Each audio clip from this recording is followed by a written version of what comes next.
विपक्ष को यह संदेश दिया कि वो दौर बीत चुका जब विरासत से तय होते थे कि सिंहासन किसका है।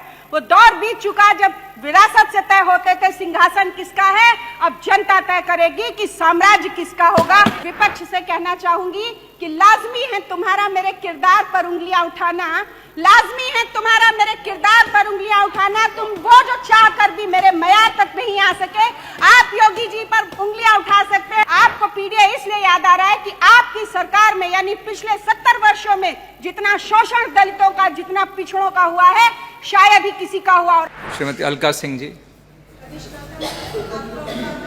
कि आपने मुझे बोलने के लिए मौका दिया।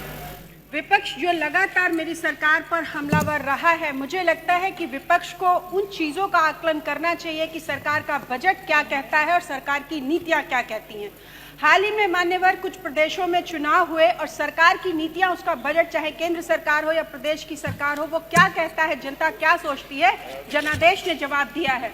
हरियाणा का जो चुनाव था, ये महज चुनाव नहीं था, ये हार जीत का मुद्दा नहीं था। हरियाणा के चुनाव ने यह साबित किया कि जिस अन्नदाता किसान के नाम पे इस देश को अराजकता में झोंकने की कोशिश की गई, हरियाणा को जाट बनाम गैर जाट की राजनीति में बांटने की कोशिश की गई, जातिवाद की राजनीति में बांटने की कोशिश की गई, उस हरियाणा ने सरकार की नीतियों पर मोहर लगाते हुए यह संदेश दिया कि हम सरकार की नीतियों से सहमत हैं। अन्नदाता किसान ने एक सुर में सहमति दी। हरियाणा एक प्रयोगशाला थी, बहुत बड़ी प्रयोगशाला थी अन्नदाता के नाम पर। इसके बाद चुनाव आता है दिल्ली का।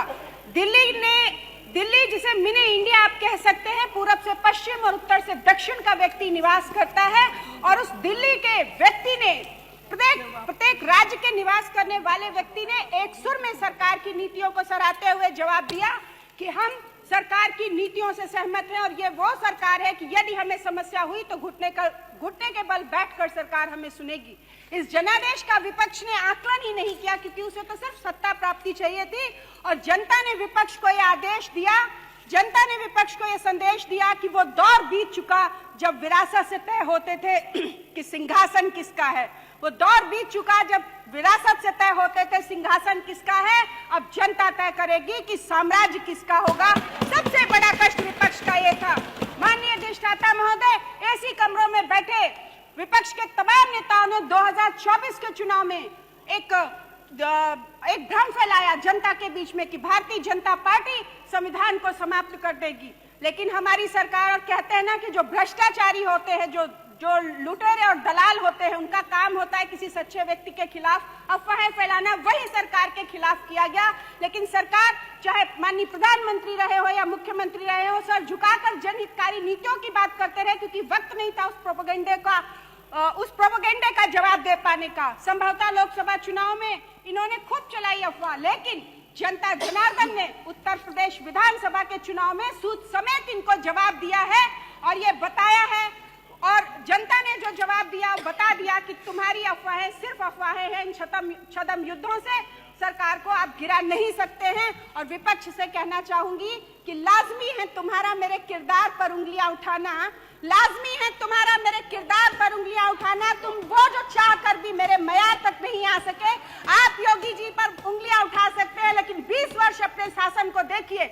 माननीय सभापति महोदय, इनको पीडीए की याद आती है, क्योंकि आपको पीडीए इसलिए याद आ रहा है कि आपकी सरकार में यानी पिछले 70 वर्षों में जितना शोषण दलितों का, जितना पिछड़ों का हुआ है, शायद ही किसी का हुआ। और आज भी मैं भारतीय जनता पार्टी की सरकार से आती हूँ और एक ऐसे समाज से आती हूँ जिसे 70 वर्ष आपके लोगों ने प्रतिनिधित्व नहीं दिया, भारतीय जनता पार्टी ने दिया है। मैं उस अर्कवंशी समाज से आती हूँ, इसलिए दर्द समझती हूँ लोगों का कि कितना अपमान सहा है लोगों ने, कितना कष्ट चाहा है। और अगर उस अपमान को देखना है तो आइए, मेरी विधानसभा में ग्राम पंचायत, और पूरे विपक्ष को आमंत्रित करना चाहती हूँ, ग्राम पंचायत कुकरा, चाहे गौरवशाली चमार समाज से आने वाली एक प्रधान को खत्म करने का काम आपके भूमाफिया ने किया है, जिस पर 50 लाख का तहसील से इशू हुआ था। 2012 में सरकार आपकी थी, 2012 में उस पर 50,000 का कर्ज था। उसने उस चमार समाज की गौरवशाली उस महिला को खत्म करने की कोशिश की है। ये किया है आपके लोगों ने।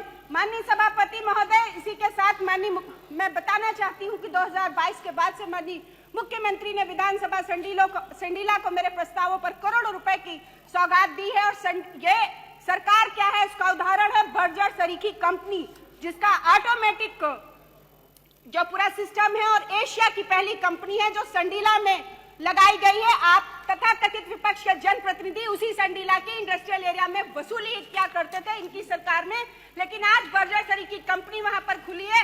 औद्योगिक क्षेत्र माननीय मुख्यमंत्री लेकर आ रहे हैं और हरदोई और लखनऊ से हरदोई हाईवे दिया है। करबद्ध निवेदन माननीय मुख्यमंत्री से करना चाहूंगी, कुछ क्षेत्र की सड़कें हैं जो विपक्ष ने अपने कार्यकाल में इसलिए नहीं बनवाई कि जनता कनेक्ट हो जाएगी तो इनसे सवाल जवाब करने लगेगी।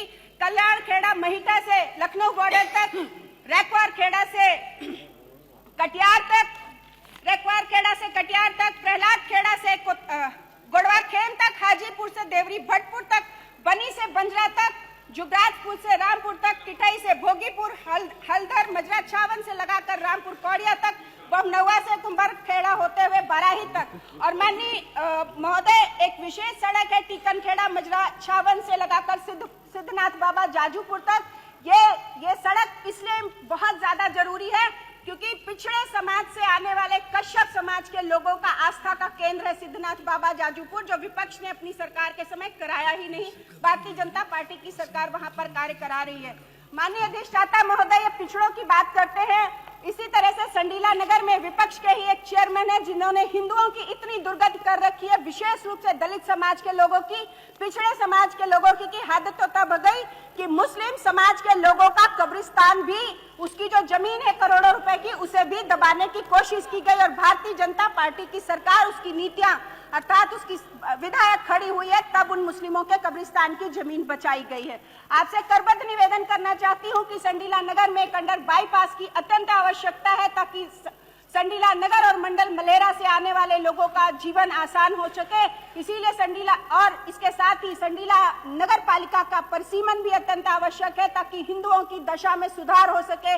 और पीडीए की बात करने वाले लोग, अभी कोटेदारों का मैं बड़ा मुद्दा सुन रही थी, इनको बताना चाहती हूँ कि ये वो लोग हैं, विपक्ष वो है जिसने 5,000 रुपए फिक्स था कोटेदारों से, वो लिया जाता था, उसके बाद कैंसिलेशन कराए जाते थे, अटैचमेंट होते थे और फिर कराया जाता था और 5 लाख रुपए का ये बिजनेस चलता था।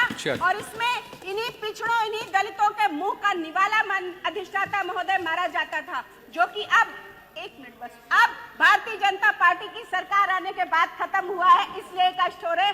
आपने मुझे अपनी बात रखने का मौका दिया, इसके लिए बहुत बहुत धन्यवाद, सादर प्रणाम। बहुत धन्यवाद। अगर आप ये वीडियो YouTube पर देख रहे हैं तो हमारे चैनल को सब्सक्राइब करें और बेल आइकन को दबाना ना भूलें। अगर आप Facebook पर ये वीडियो देख रहे हैं तो हमारे पेज को लाइक करें।